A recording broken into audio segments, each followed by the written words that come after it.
Okay, I'm gonna start with the movies, and then we'll transition to the shows here. Let's start off with the one that I watched on Tuesday.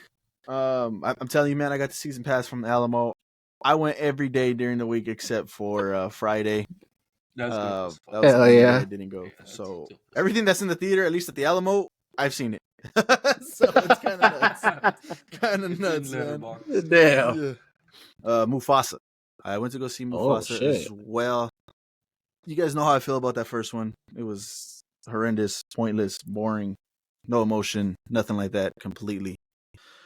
I don't know what it is, and I am in the minority on this one as well, for as far as I can understand, or as far as I can see. I liked Mufasa. I really enjoyed Mufasa, man. It had heart. I loved the story behind it.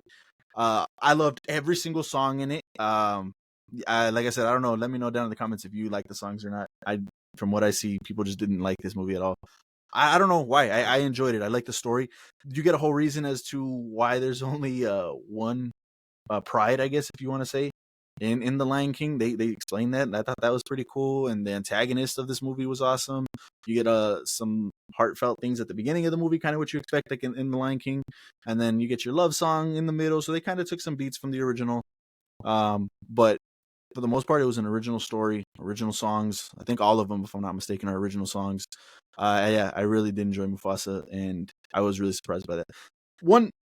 Two negative. Well, not even negative. One negative thing.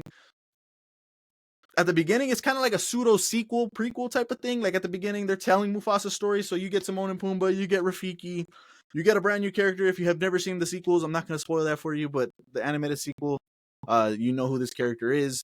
You get Rafiki telling the story to that character, and that was okay. I was like, man, whatever. Then they start telling you the story of Mufasa, and then every so often they'll take you out of the story, and it's like they just cut, and it's Timon and Pumbaa fucking telling jokes and shit. And fuck that, man. I don't like Timon and Pumbaa. I didn't like them from the original live action. I liked them from the animated. They were awesome. Live action, no. So they did that every so often, man. They would tell the story, they would pull you out. I was like, oh, come on, man. You I don't didn't wanna like spend that jump and shit. No.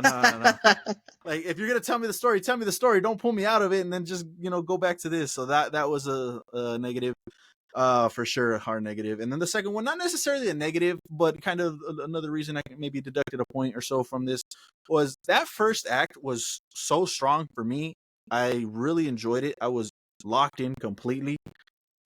And the second act, and maybe even the third act, that first act was just too strong to follow up, I think. And I still enjoyed it. Don't get me wrong. I still was locked in watching the movie. It's just that they did such a phenomenal job in that first act that it kind of slowed down a little bit. And it was just hard to keep up with that first act. So aside from that, everything else was phenomenal.